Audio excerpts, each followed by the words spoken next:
never know if it could change your life. Take a chance, you're neither wrong or right. You never know if you don't roll them dice. You better roll them dice. You never know if it could change your life. Take a chance. Happy Labor Day, Rob. Happy Labor Day, Matt, on which Fake Labor Day. you can rest, but we will labor for your benefit. The podcaster's job never ends. We have no union. We have no rights. We have no respect. And so we here we are, Sure. speaking into our microphones, the most oppressed people in America. We don't actually the even podcaster. recognize this Labor Day, do we? That's right. Rob? This is the false Labor Day. This is Labor Day light. This is the Labor Day that is the wool to be pulled over your eyes. That's so you right. Don't see the true Labor Day, May Day. May Day, the real Labor Day. Yes, this is the sanitized Labor Day. Happy Labor Day to everybody. Happy 100th anniversary of the Battle of Blair Mountain. You know, God bless all those who fought and died and sacrificed for your right to rest. And I hope that we can start to maybe win back some of that rights, because boy, we have lost it. Hey, labor unions are at their highest national approval rating since 1965. So, which is great. However, their actual membership is at the lowest it has ever been in the history of the United States. But are you a union member? No, of course not. I work for a startup. All right. Well, I've got my union card. I'm very excited. Matt is a union member though. Matt is a honored public employee now. Mm-hmm. That's member of a powerful and hated public sector union. The boogeyman. We're very powerful here in our right to work state of Texas. The teachers union, full of the most loathed. Is that true? No, people. Well, I mean, people really like teachers. No, people love teachers, but they hate the teachers union. You remember that? Did you watch House of Cards? The with Kevin Spacey doing a fake Southern accent. You didn't? No, I didn't. Is this the one where he's like, he like turns to the I'm camera? House like, Cards, and I like to, do crimes, and I'm going to be president Listen someday. here. Yes, that's exactly right. You're not a chicken hawk. That's exactly right. That's Anyway, Foghorn Leghorn voice, yeah. He's basically Foghorn Leghorn. Anyway, Kevin Spacey's 100% canceled. House of Cards is a okay show. Anyway, the first season, one of the main antagonists that Kevin Spacey, the hard-charging, corrupt, real politicking Southern congressman has to deal with is a teachers union, big shot, and he's trying to, I don't even remember what the plot is, but he has to get one over on him to get what he wants out of some sort of political arrangement. Anyway, if we were only that powerful, yeah, to have a fake backroom deal. Yeah. Hello, everyone. This is Dungeon Master of None. I'm Dungeon Master Matt. And I'm Dungeon Master Rob. On this Labor Day, we are going to be answering your questions. We're going to be catching up on a great deal of mail. Matt, right. Should we do... Ton of DM advice. Should we start doing our housekeeping at the beginning of the episode rather than at the end? Here now, 180 whatever episodes in. Sure, let's do it. Let's roll that housekeeping pre-recorded footage. Go. Yeah, so we have a Patreon. Patreon.com/Dungeon Master of None. Please check it out if you're interested. We also now have a Discord, a DM of None Discord, if you want to come and hang out and chat with fellow DMs, get advice, that sort of thing. We'll include links to both in the show notes. Also, if you are feeling like you want to help or contribute to the or to do something about the situation in Texas regarding reproductive health, please, if you can, make a donation to the Lilith Fund or one of these other fine organizations that we will also include links to in our show notes. Links in the show notes. West Fund, all the great ones. I think that's it. Patreon, yeah, that's it. Discord, donations. If you join our Patreon, not only do you get a bunch of a cool extra episode from us each month and a cool Dungeon Master thing. The summer there were 2 adventures that we finally managed to put together.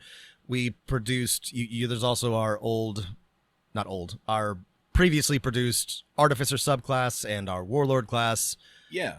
And you get a special invite to the exclusive VIP section. That's right, of the our VIP Discord. section of our Discord. So if that's of interest to you, check out our Patreon. And if you want to be included here, know that we do look at all of our emails and we do read them, and we have every intention of answering all of them. And maybe someday we will get to them, but please write to us. Just too damn popular, Rob. With that out of the way, Matt, Yes. would you What's say gonna happen here? that if the world is if the world of TTRPGs is a super highway, what would you say to what's the traffic light of this particular metaphor? What is it telling you when it's flashing red, green, and yellow? What would that indicate? Well, do you think? It better not be a red, green, yellow safety tool for people having a fun game, because that would be bad. That You wouldn't would be want bad. that. That would be woke, and that would get you on the red list. Oh, Matt no. and I are, of course, now going to talk ever so briefly about this, in my opinion, very, very, very funny list from the RPGsite.com. Don't go there. Of woke companies. The Specifically guide woke to woke companies. TTRPG companies. This was put together by the forum poster Ocule. I don't know who that is, Okay. but Ocule has compiled a list of companies that are varying degrees of woke. There's a lot going on here. So green, not woke or indifferent. Yellow, sort of woke. or panders. They bend the knee, okay? And then red, woke. These people despise you. Yes. This post starts with, I was thinking on the topic of fighting back and not giving money to people that hate you. So I decided the best thing to do is make a compilation list of companies and RPGs that are woke, those that sit on the fence, and those that are not. So just so everyone knows, what a company can do to tell you that they hate you is to have the for example, the standard line, gaming is for everyone, or higher sensitivity readers. That's right. We are not going to go through this whole list, but I will give you some examples of what counts as being woke. So Catalyst Game Labs, publisher of Shadowrun and BattleTech, is yellow because Ocule is giving them the benefit of the doubt for now, but because they posted a statement on social justice last year, that puts them in the sort of woke or panders category. In the green category is RPG Pundit. And the reason they're in the green category is historical fiction and stays true to the mindset of the times. See his YouTube channel. Might create a new category here for anti-SJW. We should point out that this is posted on a forum owned by the RPG Pundits. So coincidence, who knows? Further we have also investigation discussed needed. the RPG Pundit in the past. We have also discussed what it means to be true to the mindset of the times and how fucking stupid that is. So anyway, and to be red, and of course at the very top of the red list is Wizards of the Coast, which according to this forum post harasses customers, diversity checkboxes, hires based on race, pedo judges. I don't know what that's about. Fuck. Bans anyone they disagree with on social issues from all sanctioned events. True dumpster fire. Okay. They also include Pathfinder, which is, of course, because there are like trans and non-binary and lots of like diverse art in Pathfinder or Paizo. I'm surprised this wasn't at the very, very top, but also as a part of the justification for its inclusion on the red list is no lie. First Adventure Path, another AP for Pathfinder, showed all men as incompetent, read like a Tumblr blog, and all the women were super powerful, and if you didn't bring the black lesbian disabled ranger with you, then you automatically lost. Iron Gods or something like that. These guys are just so, I don't know. I think I may have read Iron Gods. I don't remember. I read Iron Gods. I don't remember anything about this. Okay, Okay, so Anyway, so this is reminds just, me, Rob, of like growing up in the 90s as a kid in a conservative household where like all movies and TV shows, like there'd be various publications that would like go through, like what the new episode of Seinfeld was, or like the new I don't know, Mission Impossible movie, and be like, is there too much swearing in this? Okay, there's one swear. We're gonna put this in yellow so you can shield yeah, your children. this is a yellow. From- Yeah. I remember these. Yeah, they just like really detailed review sites telling you like what was okay to watch and what was not okay to watch. I Well, also remember the funny thing is this only gets attention because it's so bad and so funny, and more people have probably read this thread making fun of it than ever like actually read it. yeah. The other thing that's really funny is a lot of game companies were like, we are very angry you didn't put us on the red list and put us yellow. Right. Nobody cared about this. This sat unread by anybody for about a month before somebody picked up and started making fun of it. This doesn't matter. This will have no impact. These guys don't have a lot of purchasing power. It's also funny, speaking of those like Christian like review sites, it reminds me that like whenever something gets, this only works until like people want to play a popular thing. I remember when Harry Potter came out and all of those like all of our Christian, betters really wanted to say, hey, witchcraft is bad, but they also didn't want to alienate every single child. They knew that Harry Potter was too powerful. Harry Potter was more popular than church, which it still is. Harry Potter, a new god. He Anyway, can wipe out all these muggles with just the flick of his wand. They've gone after wizards and Paizo because, people, they don't care. They've got other things to buy. But it's just like a very like, boy, it is just so silly. Games Workshop is on here in red, because they drank the Kool-Aid a while ago and have attacked fans of the franchise for wrongthink. Okay. I think maybe there was something about like, they have a lot of neo-Nazis like make Warhammer stuff, and they're like, that's what's weird is like, again, those of us they're very other sides are concerned about Warhammer's coziness with fascist or fascist adjacent ideas and people, but the point here is there's no winning with these guys. Well, the funniest thing is if you read the thread, which you shouldn't, but I did. It's so dumb. The funniest thing that like all these reactionary gamers are like is they're like, man, I really loved Morkborg. It was so cool. I'm so sad that the people who made Morkborg said, something woke that they consider woke. Now I can't play it. I'm so sad. Oh. Matt is paraphrasing like an actual reply. It's just like it's just like very funny. It's like, oh no, I can't play Morkborg anymore. It's just Yeah, it's just very funny that they're like trying to talk themselves into like, well, maybe we can still play this one, even though they said that like everyone is welcome here because man, it's really good. Oh, I mean, I don't believe any of these people actually play role-playing games. Also, that's a thing I believe about people who post on forums about role-playing games too much. I'm sure it's more exciting for them to be mad about this than it is for them to actually play games. Can you imagine any of these people having enough friends to put together a gaming group? Anyway, so I'm sorry. That's just so funny. Anyway, don't be like this. Ignore this. It's hilarious. Nobody cares.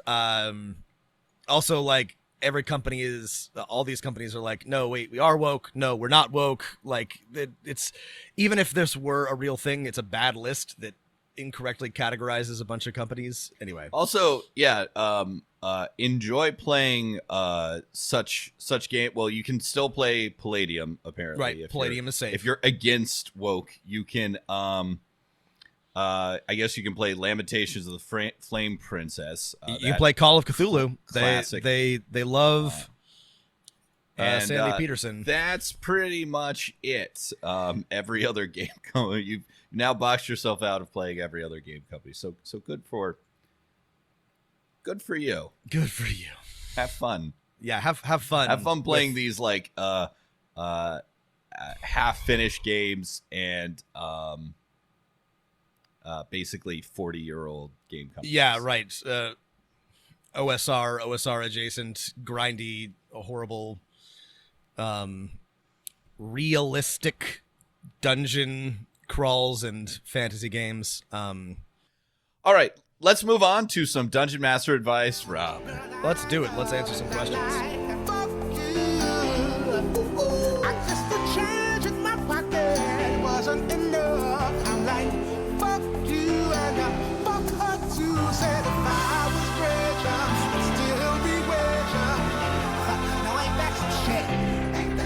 And although that's pain in my chest, I still wish you the best. Fuck you. Here's our first letter, Rob. It's from Maxime. Bonjour de Montreal. Bonjour, Maxime.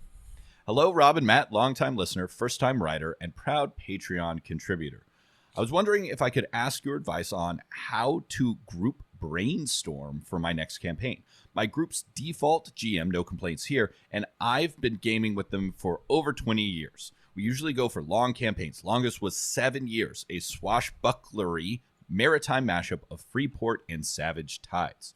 Our current all-elf game is coming to a close, and I thought it would be fun that for our next game, instead of me just proposing what I want to run, we could do some sort of group brainstorm of all the things like themes and settings, etc. Do you have any experience with this or any advice on how to proceed? Thanks for all your great ideas and your enthusiasm. May all your rolls as PCs be crits, as one of my friends says, and keep rolling them dice. Maxime. Maxime, this is a great question. And Matt, I'm sure that you have some suggestions for this, but I also have some suggestions for this. You should continue to be all elf. That is all elves all idea. the time. No, the like all elf campaign, the all dwarf campaign, those are super fun. We have talked to, so there has been, I feel like a whole flourishing of collaborative world building games and tools that have emerged in recent years, and there is no better time to do this with your group.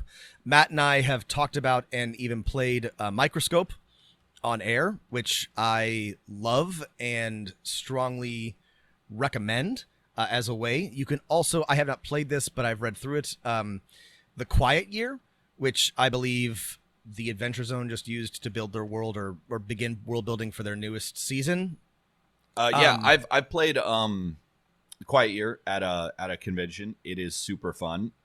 It's like, you need a collaborative whiteboard or a big sheet of paper to draw on. That's super fun. Another fun one, if by the same maker of Microscope, is Kingdom, which is maybe a little more focused. Yeah, I would say I would take a look at any of these games or tools, run them by your group. But I think this is a great way, especially if you're experienced role players and you've played in games together for 20 years and you all know what you like and you're interested in. This is a great way to collaboratively and also in a fun way decide what you're going to play next. You don't have to, like, as the DM, ultimately it's your decision. You don't have to take everything that's put down, but it should give you a lot to work with. I've wanted to do this with a new campaign for a while. What if you wanted to just like talk through your sort of pre-session zero discussion without like the structure of a game, because I don't know, maybe you don't have as much time, or you don't want to like set that up. Everyone's very familiar with each other. Any sort of advice for that kind of talking through? I think I have some ideas. I have some too. I don't know. Sometimes I get good answers from this and sometimes I don't, but I like to ask players what types of movies, books, TV shows, games they like, what they like about them, what sorts of stories they like to tell, what sorts of characters in those stories they're most interested in. You know, I want to focus on, when trying to draw out what type of game players like, I want to draw out examples from other fiction, and that's getting specific, right?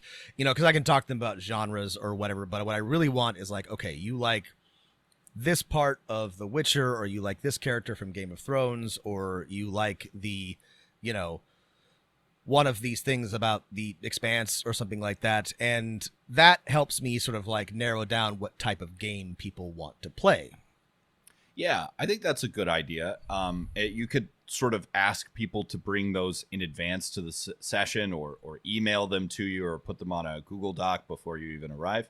I think another approach, and it depends on your group, is I think most groups like are fairly down to play most things, right? And are often waiting for just the dungeon master to be like, well, this is like what I want to do, right? And so the other option is just for you to make the first move, like, you know, you to put together maybe 2 or 3 pitches that can be modified and be like, all right, here are my 3 ideas for our next big campaign. Which of these is most interesting and why? Do we want to play one? Do we want to come up with something else? If we pick one, how do we want to modify the themes and ideas that I have here? Yeah. So only do that one if you already have, like me, like you always have like 3 ideas at once. Yeah. I also, by the same token, or a similar, if you want, or if your players are interested, you could also run a series of short adventures or one-shots and just see what clicks, you know, if you want to do sort of a contest structure. That depends on your enthusiasm and your players' enthusiasm and your level of time and commitment. But if you're trying to figure out what it is that you want to do and you're not sure, this can be a good way to sort of feel out. You know, we've talked about how to like talk about this, but maybe the best way to determine this is just by doing, right? Just play until you find something that like really like your group really like syncs with, and then do that. Yeah, there's no right answer here because there's so many different ways to play and so many different ways to get started playing. But I mean, any of these approaches, another type of world building game, you coming in with your 3 favorite ideas and nailing down some specifics, everyone bringing examples, all of these can work. Yeah, this is a great question, Maxime. So I hope that you find something fun and interesting to play, and I wish you luck. Au revoir. Our next one comes from Jason, and this is from a while ago. Apologies, Jason, but I like this letter and I want to answer it. So Jason writes, "Hi, Matt and Rob. I love your podcast. It keeps me entertained while I slog through the drudgery of exercise. I tried to phrase these questions as sincerely as possible, but I'm worried they might come off as a bit trollish. They're not. Well, thank you for letting me know. I'll be the judge of that.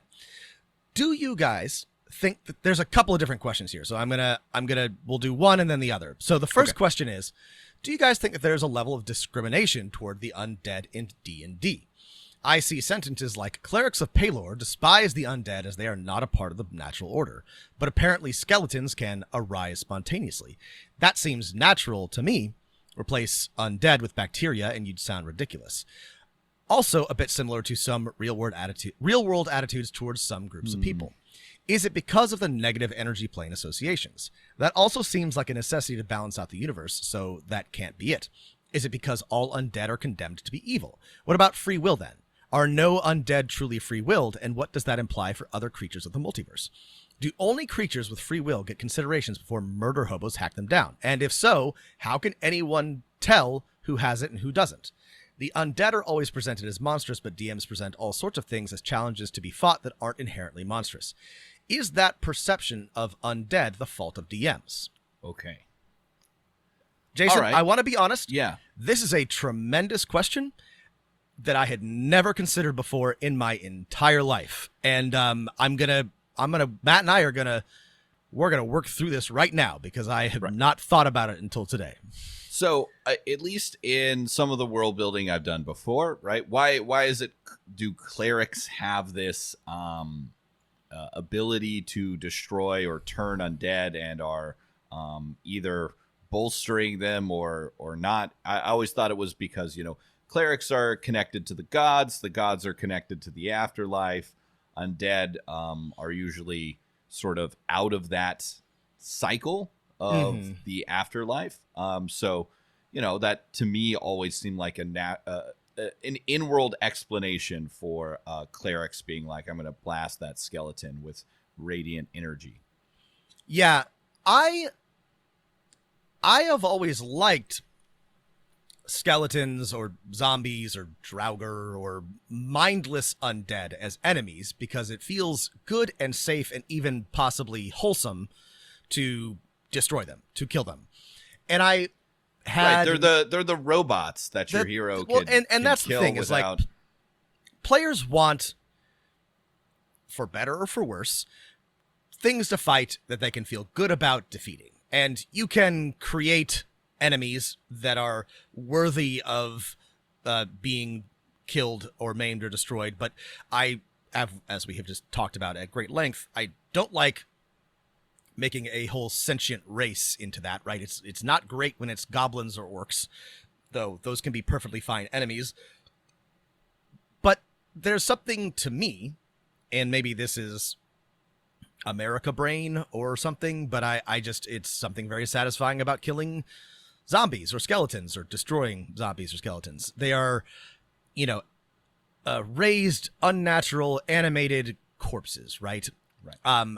But yeah, it's that kind of like kids cartoon, like that Samurai Jack, just freaking cutting people in half. And right. Okay, if he ever does that, that thing's a robot or a skeleton. That's right. Don't worry, kids. It's safe. It's safe to do violence to it. That wasn't blood. That was robot oil. But you make a good point here, and I don't think that there's anything inherently problematic about this, but it is worth thinking about, because in a magical world, if zombies and skeletons arise spontaneously or can be a part of the, not the natural order, but the magical order, then yes. Are they different from mosquitoes or bacteria or viruses, things that exist in the real world that we that are harmful or dangerous to us, but aren't worthy necessarily of hatred or pure obliteration? It makes me think there would be a cool like undead druid who's like, actually, we need these. That's right. I think there could be a room for somebody like a druid who sees undead as a natural part of the magical order. I think that, to get a little to step outside of my my lane a bit, I think that as human beings we have a innate reaction to corpses, right? This is how we respond to death. We see a body and it makes us uncomfortable. It makes us alarmed, stressed, right? This is a inherent psychological response. And so the animated corpse is a classic psychological foe. The animated dead is something that has always caused fear and terror and disgust in human beings. Whether or not that is just or correct is very interesting, and some other time maybe we can go into the origins of the zombie and how that was appropriated and massively twisted by the American movie complex from the original concept. But I don't have a good answer. I don't have a big wrap up here, because this is a great question. No, I have two things to go for future reference. If you're interested in this, I think Eberron does two interesting things with Undead. So 2 sections of Eberron Sourcebook X, whichever one you have that you want to go to. One for the elves of Arane or something, Arenal, who have a ton of good undead that they use to preserve the greatest minds and most powerful people. Positive energy undead, and yeah. they use positive energy. And another is Karnath. Karnath, sorry. Who animate skeletons and zombies to serve as menial labor and as frontline, like, garrison soldiers. And these are, some people are like, ooh, we don't like this, but the people from those cultures are like, oh, this is fine. This is normal. Fine, right? Actually, that's a great point. Eberron does a really good job with this. Jason, you also mentioned something which is good and correct, which I do think that we all should, just if we're interested, be more thoughtful of. But a sentient undead, a vampire, a lich, or why am I not coming up with any other examples? Anyway, Death Knight. We're supposed to treat them as inherently evil. But if a creature has free will, right, if it has sentience, that does raise some questions about whether or not it is inherently okay to obliterate it just because it is evil, right? We've had this. I mean, we have this has been the whole, like, vampires are inherently evil is something that we have been questioning for 60 years, ever since I Am Legend, or longer than that probably. But there's nothing inherently evil about a vampire, right? We've had plenty of sympathetic vampires, right? So having players show up and they're like, it's a vampire, it's evil, let's immediately stake and destroy it. That may be a more complicated encounter than it seems. And I actually think it would be good to encourage players to think about, is this intelligent undead worth indiscriminately destroying? Yeah, or you could go the route of just being alive for 1,000 years will turn anyone to evil. See, I like that. Depraved acts they must do. Or you could go the route of the spirit of negative energy that animates undead is just inherently opposed and to a the vampire forces is of also life in the universe. A predator who wants to corrupting, who wants to eat you. They want to drink your blood. They want to feed on you. So, like, a hungry lion is not evil, but your players would not be wrong to kill it if it was trying to kill them. So that can be a perfectly good reason to fight a vampire. But killing a non-aggressive or whatever vampire, doesn't necessarily, that's not necessarily just because the creature is called, or has the chaotic evil alignment or lawful evil alignment in the stat book. Right. It's up to you to decide, like, is, for example, becoming a lich like an inherently evil act? Does it, like, require the, like, harm to others to become a lich? And I think it's kind of open to interpretation what the ritual is. I think that it used to imply that you had to sacrifice other people to become a lich. You had to cause harm. It's not really, maybe like, that written act out. stains your supernatural soul and makes you evil forever, or maybe it doesn't. These are fun questions. Maybe a lich could come to regret that over time. I think that would be very interesting. A lich that is trying to redeem its soul. Anyway, so Eberron, Matt, that's a great point. Eberron does a good job of complicating the undead thing, and I think that if you wanted to complicate the undead are inherently evil, that would be interesting. That would be, I think, a very, like, cool part of a campaign. This ties into Jason's second question, which I think is a little bit easier to answer. Okay.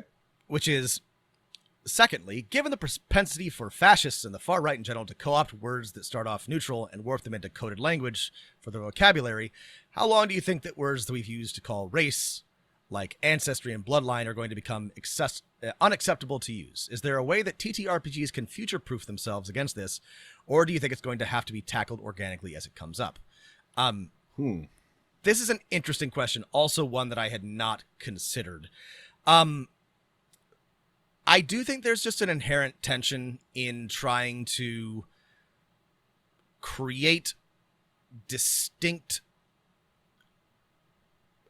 cultural or biological or physical, types of characters. That as long as we have elves and dwarves and humans and orcs, that there's going to be some unpleasant potential racial connotations that we just have to be on the lookout for.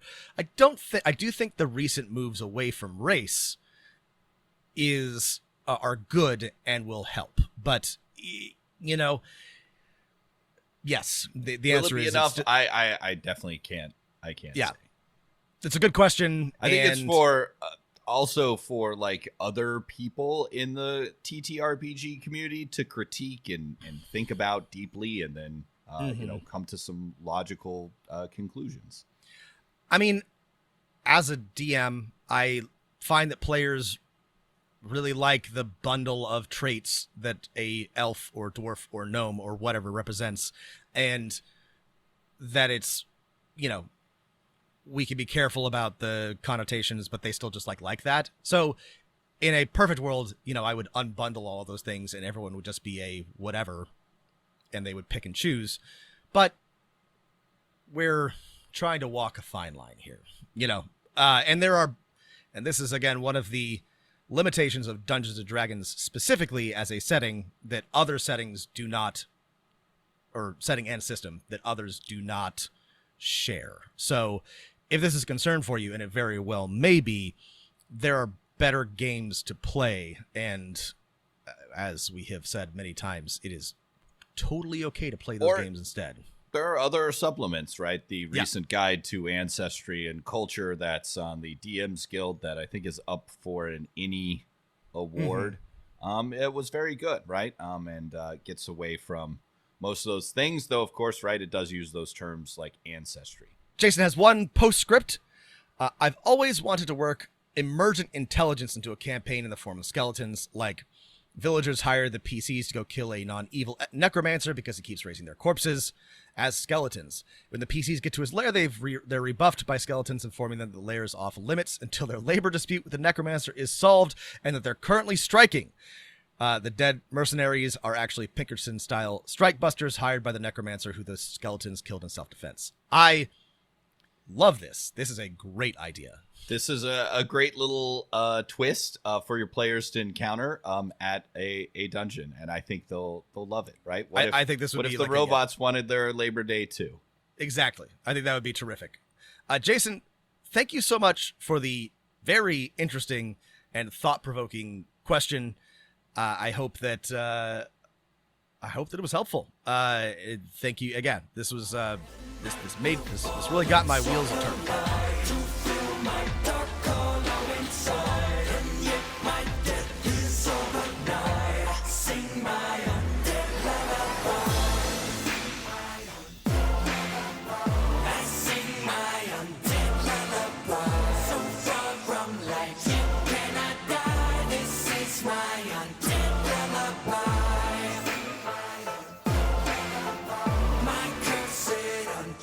Okay, here's our next letter from Sophie. Hi, I recently started listening to you guys at work to help pass the time and to learn more about DMing. I play over Roll20 while talking to my friends in Discord, and my issue is I have all these ideas for great stories, but can never seem to finish them. However, listening to your wonderful advice has fired me up to get back into DMing. Do you guys have any advice on how to retrofit a campaign I attempted, or any attempts on taking bits and pieces and putting them into my new work? On an unrelated note, I listened to your world-building episode with gods, and I'm curious what you think of the Elder Scrolls take on gods. Aedra follow the rules and cannot interfere with mortals directly, but Daedra do not follow the rules and mess around with mortals as much as they wish. Not to mention mortals using the heart of a god to achieve divinity, or the fact that mortals can literally ascend to godhood. Thanks, Sophie. We got two questions here, and both of them are good. The first one on retrofitting a campaign. This is something I've done a lot of times because I do this in fits and starts, or I get better ideas, or I want to take the core idea of a campaign and make it better or adapt it to a new system.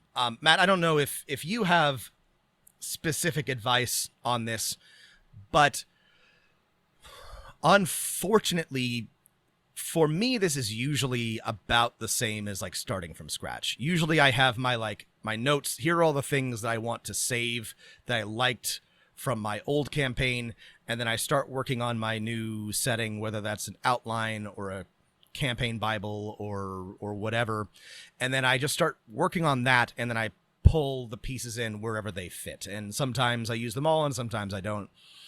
There may be a way to do this which isn't so much work, but traditionally for me, this is, it's helpful to have something to work from, but it still ends up being kind of a big task. I would say you can steal almost everything from your old campaigns, right? Cool ideas for encounters redone if there's no one from the last campaign playing in this one, right? Or reskinned, world building ideas, all that stuff. You can steal basically everything but the actual like story and where it ends up going, because you can't count on people, and you should never try and force them to like recreate or get back to that same spot in the cool story that your earlier campaign had, so you can finally finish it. But you can like reuse like almost everything, and I certainly do, right? If I have to run for some people, I'm like, I'm going to use this thing that I've already used before. Yeah. If you have items or settings or whatever, you can just borrow them wholesale. And you should. There's no, I mean, that's the benefit of a persistent campaign setting, is that you don't really have to discard old things. You just need to find a way to make them fit in the world as it evolves.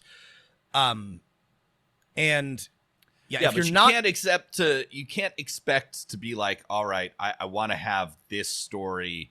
Right. Sorry. Again, that to be may clear, not work. That might be frustrating for you and your players. I always, again with homebrew, start with a completely new villain, plot hook, story, outline, but things like setting, some NPCs, items, whatever, world building ephemera, you absolutely should take and build on. I think it's all the stuff that takes the most work you should reuse. Yes. And this is why I think, this is why Eberron and Forgotten Realms and Greyhawk campaign settings like this have become so rich, because all of the people who were involved in their creators had essentially a lifetime or close to build on and expand and refine. And so if you've got a setting that you like, and you want to retrofit it, then you should. I think that makes it, I mean, this is essentially the like writing, editing process, except for role-playing games, and kind of, it's like a live fire exercise. So it's complicated, but this is how the game gets better, or this is how your setting gets better, is by testing it, refining it, retrofitting it, updating it, removing the things that work, add some things to adapt to new players, putting it into practice with a new campaign, and now, I know you're dying to tell me about Adrea and Adra and Daedra. Well, yes, okay. and no. I think this is a great point, and I'm glad that you asked it, Sophie. I think I'm going to have to do a episode on the Elder Scrolls where I yell at Matt about Sheogorath and the all of these various things. But I like it. Are the two gods good and evil, or is it more complicated? It's much more complicated than that. And so this is my answer to this, Sophie, is I love the Elder Scrolls take on gods.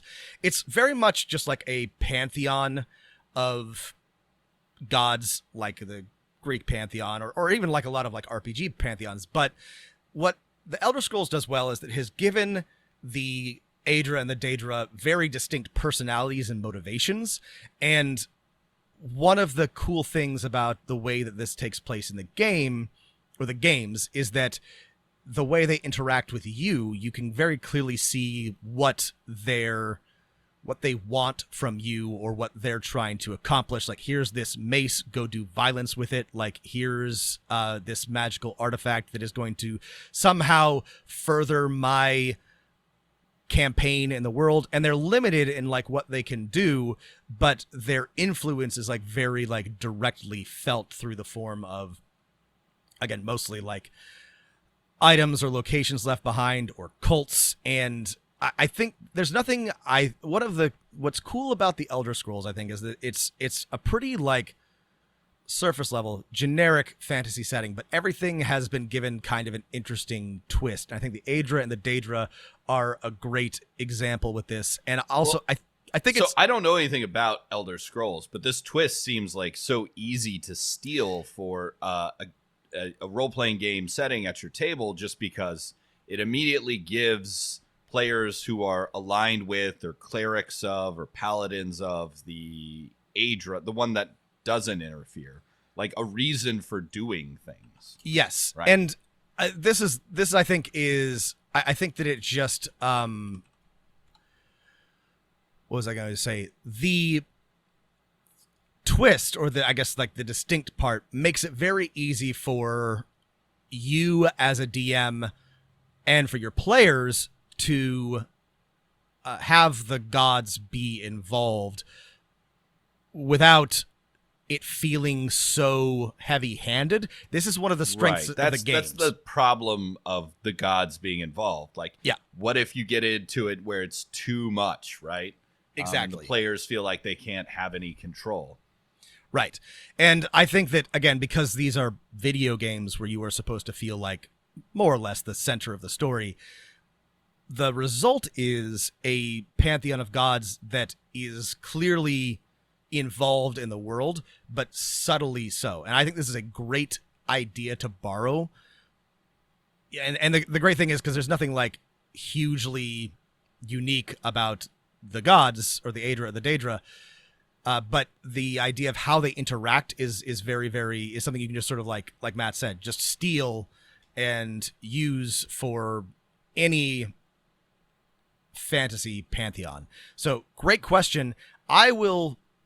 We will do more on the Elder Scrolls later, because there's a lot I think that you can borrow from that setting to enrich your fantasy setting. But that is a great question. No, I'm excited to learn more about the Elder Scrolls, because other than like getting high once and watching someone play Morrowind in college, I have never touched a single Elder Scroll thing. Which is a great introduction that we'll have to come back to that. Okay. Thank you, Sophie, for writing great questions. I Googled Aedra and Daedra. Yes, thank you, Sophie. And the first question on Google is, can Daedra fall in love? People are getting horny on Elder Scrolls. Yeah. All right. Okay. Yeah, you know it. All right. Thank you, Sophie. Excellent.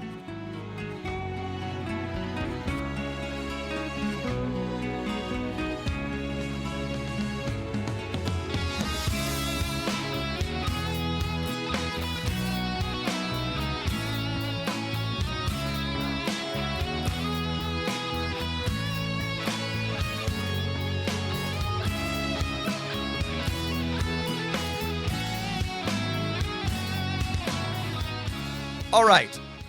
This next email comes from Holloway. Holloway writes, first, I want to say thank you so much for your awesome podcast. I discovered you guys around spring break and have been listening ever since. Keep up the great work.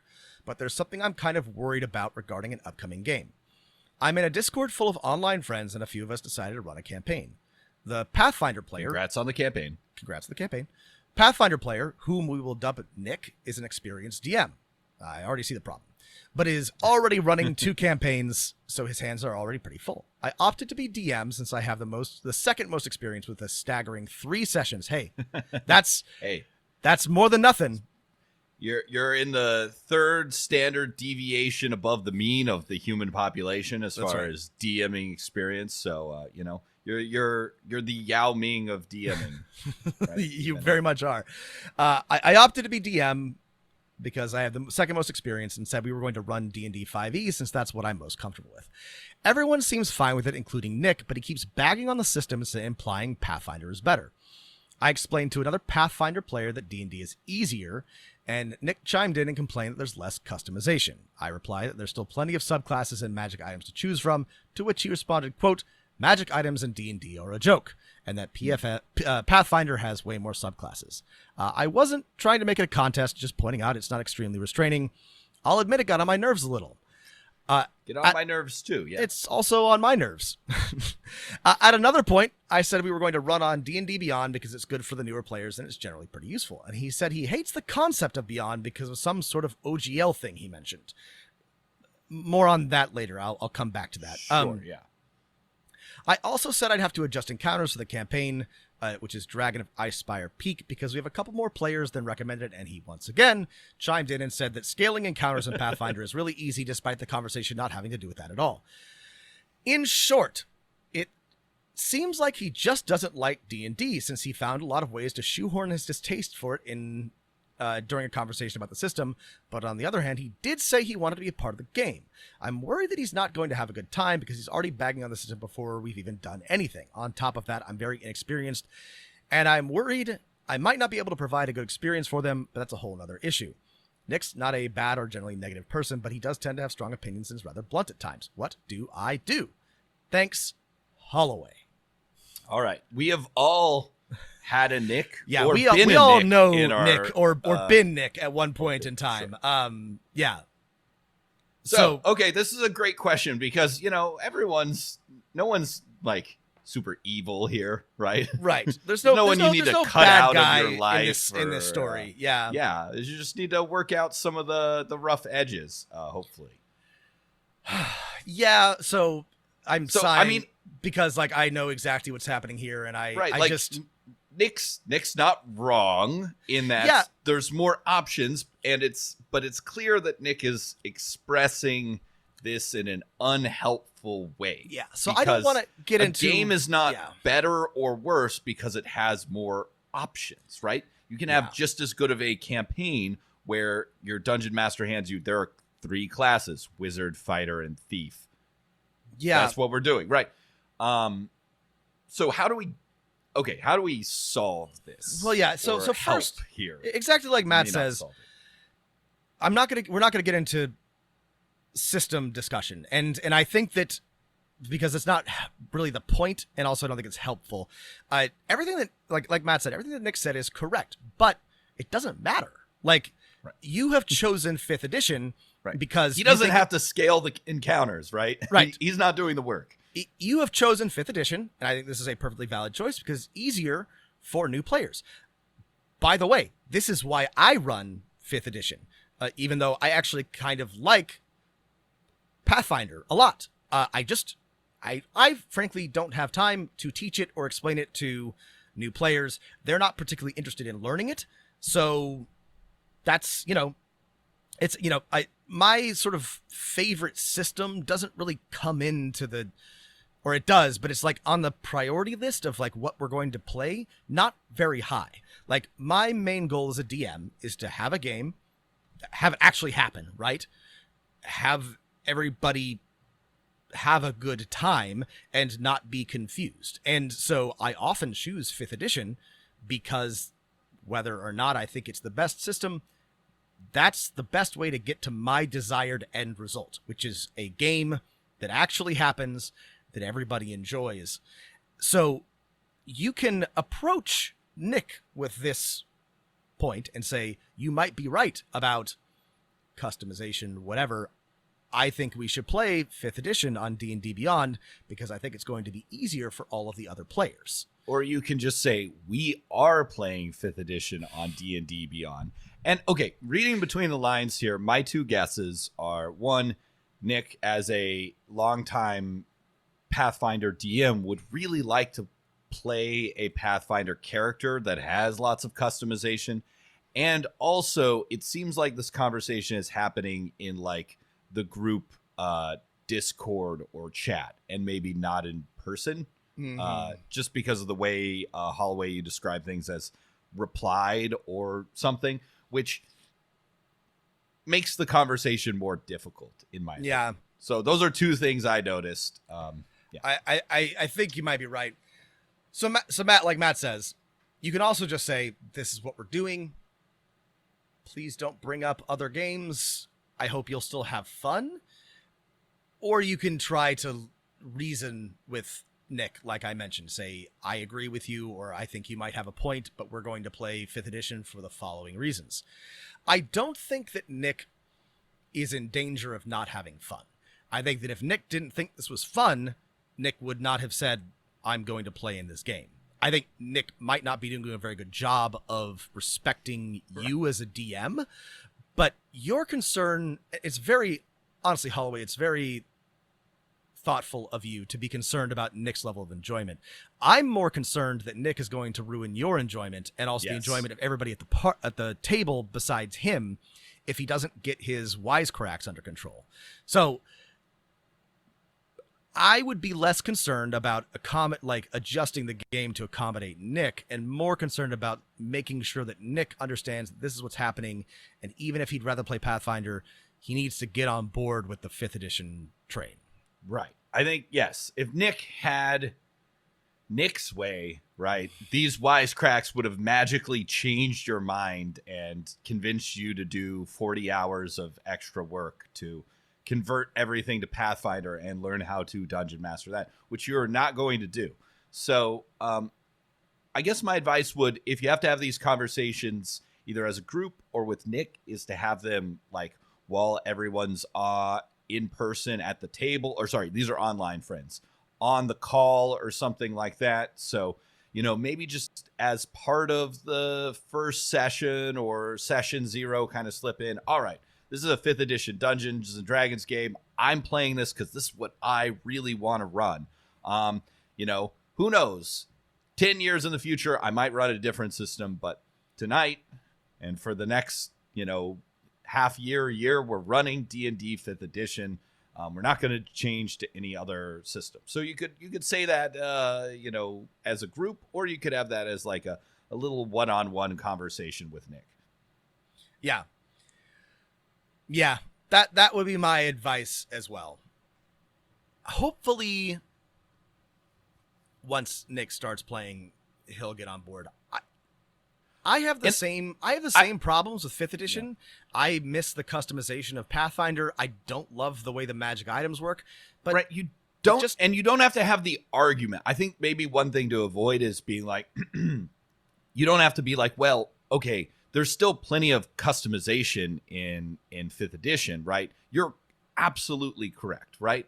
But that's not the point, right? The point isn't to play the system that has the most customization.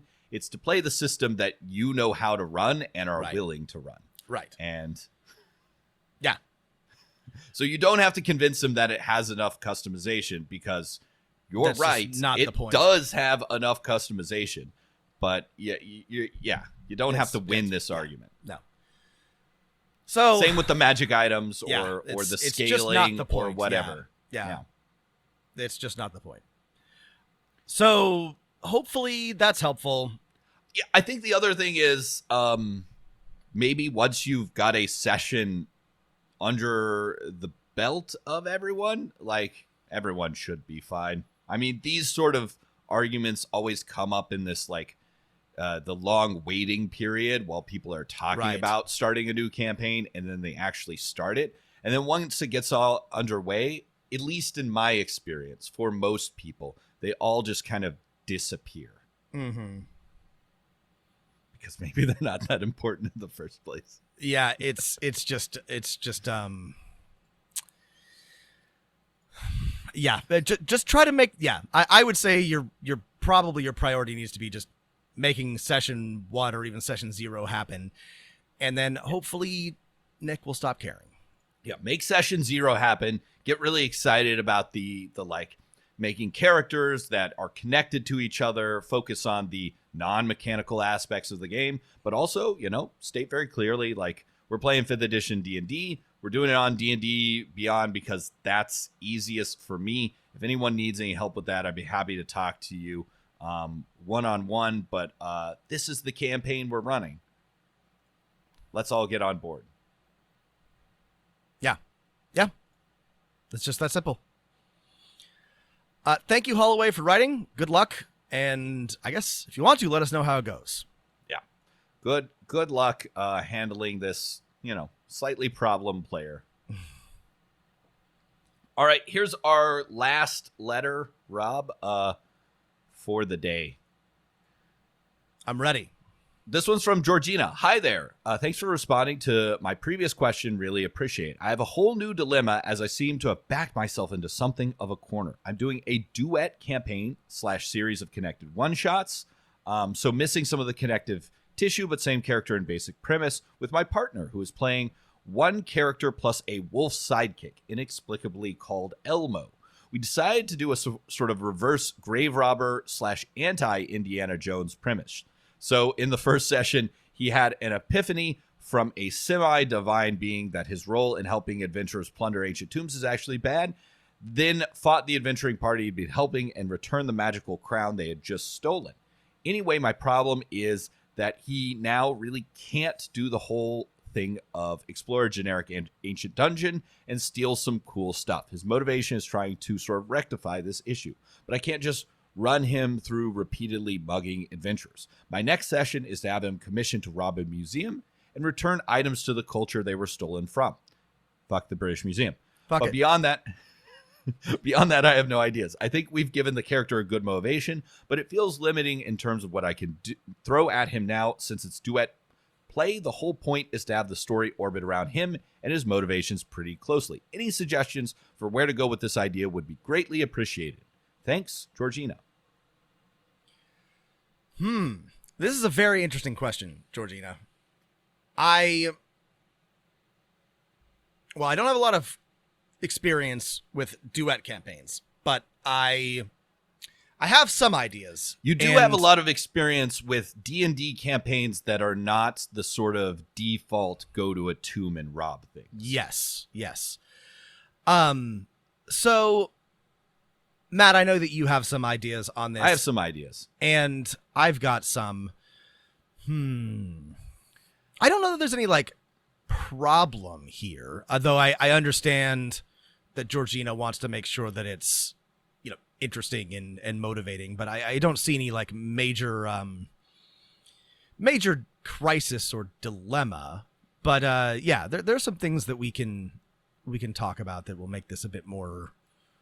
Make sure that it runs smoothly. Yes. The thing that stood out to me, I think is useful advice for everyone, is what went up like a flare for me in this letter was series of connected one-shots, right? Uh-huh. And whenever you want to do an episodic or series of connected one-shots campaign, at least for me as a dungeon master, it helps to think about, what's your core or default adventure session loop, gameplay loop, to use a computer RPG term, right? Mm-hmm. So give yourself a little template to design a session, right? And this is I'm just stealing this from many of the great episodic role-playing games, right? But what's the specific one for your game, right? It's something about returning artifacts to where they need to go. So just sort of give yourself a list of questions like what has been stolen or what is missing, right? And then answer a follow-up question. Why is it important? Okay. Then answer who has it right now, right? An adventurer's authority figure. Is it lost? What is it being used for right now? Who is protecting it? And where is it specifically? And who might need this museum item or treasure back? Who might need this magical artifact back? Yeah, and I love the idea of a reverse Indiana Jones. And Matt has mentioned your default loop might be, a series of heists. Your adventurer or your anti-adventurer, your inverse adventurer is simply stealing artifacts and taking them back to a museum, or not to a museum, back to the place where they belong. Returning them to the people that it was stolen from. But there are also a lot of other great models for this. You might have your player do this is a great opportunity for a Western style thing. The player wanders into town and some either group or opposing party is trying to steal something of value, and they have to defend it, either Shane or Seven Samurai style, or right. Maybe you should keep things from being stolen in the first place. Right. Yeah. I mean, the heist is great. Like I can imagine you could turn this into sort of like a Shadowrun style game where you are constantly get yourself a Monsieur Johnson. A Johnson who wants to return magical artifacts to where they came from, and you just every session you are going after some rich asshole's house or stealing from a museum or a university lab. Or you could be trying to protect things in the first place. Guarding villages, secret artifact or something like that. If I think this is, I don't know if you're this type of dungeon master, but if I have the set of questions that I need answered and I spend an hour answering them and then play to find out what happens with my group, that's like enough prep for me for an episodic thing, right? Mm-hmm. For example, with this core gameplay loop, right, I would say what has been stolen, it's a magical model boat. It functions as a feather token, right, but it also navigates. It was important to seafaring people's leaders, right? They usually important people in the community have these boats with them. Who has it right now? The Geonominators Illustrious Guild, a bunch of wizards that create maps in the city, and they've been keeping some of these boats in their headquarters. They also have a bunch of teleportation circles there. They're responsible for, connecting the geography of the fantasy empire. Mm-hmm. What's it being used for right now? It's map decoration, right? On a big map in their foyer, right? Where they have real objects from cultures from around the world. Who's protecting it? Maybe some only low-level guards, but it's also enchanted with a magical protection that activates if it leaves through the front door. And then some more dangerous, we sort of up our thing, right? You always want in your default campaign or session loop, what's the upping of the stakes? Well, if the players don't disable the magical protections, a bunch of summoned Mordenkainen's faithful retrievers show up and chase them, unless they come up with some clever way to ditch them. And then where is it right now? It's just in the interest of this big guild. Player can scope it out, and maybe who needs it back? There's a bunch of seafaring people who work in the docks of the city who would love to have it back. Yeah.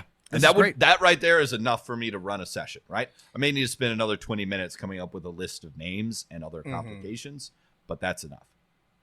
But I mean, that's, what is it? Where is it? Who has it? Who's protecting it? And who wants it back? Like, just do just a quick brainstorming exercise, come up with a bunch of ideas, and then whichever those you're the happiest with work into a session. You also mentioned that you can't run him repeatedly mugging adventurers, but I don't know why not. That sounds like fun to me. Yeah. You come up with a whole bunch of different adventuring parties and whatever shit they've stolen, and then either they have the player has to either convince them to give up their magical artifact or beat them and take it from them. That I mean, maybe not every time, but again, we've already come up with 3 basic structures for. Right. I would have to kill about 10 adventuring parties before I got bored of it. Yeah, no, that sounds like a lot of fun to me. Yeah, because then you get to come up with cool adventuring parties, and they're all part of a team, and then your hero shows up and he's just hacking his or her way through them with his with their faithful dog Elmo. Yeah.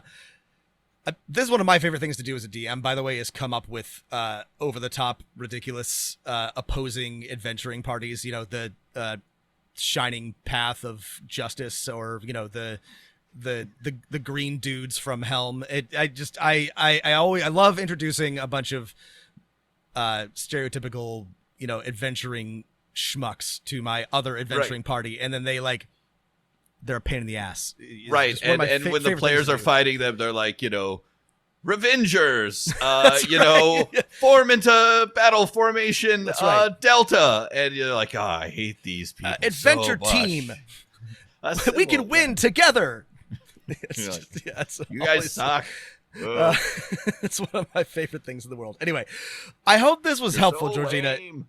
It sounds fun to me what you're doing, and I love the reverse Indiana Jones idea as a core motivator. So yeah, and this reminds me that we should, in the not too distant future, do a review of a role-playing game system that really explains how to do a repeated kind of heist or adventure loop for you. I'm thinking Blades in the Dark. We could should have done pick Blades in another the one. Dark ages ago. We should talk about Blades in the Dark because All right.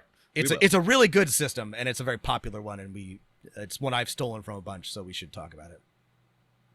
Well, good luck, Georgina. Let us good know luck. how it goes, and thank you for writing in. We should talk about that in the future, but for today, I don't think we have anything more to talk about forever. We do not. We did all of our bookkeeping at the beginning because we're professionals. So thank you all for listening. But if you have a letter, right, it's dmofnone@gmail.com. You can also add us on Twitter at DMofNone. Of course, if you're a Patreon, you can message us there, or you can try to get our attention on the Discord. Any of these might produce an outcome where good luck. Bon chance. We are listening. We just have many questions. So thanks everyone for listening. Thanks for writing.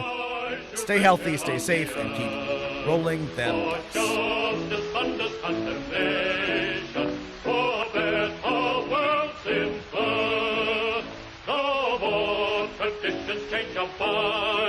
Arise, you slaves, no more enthrall.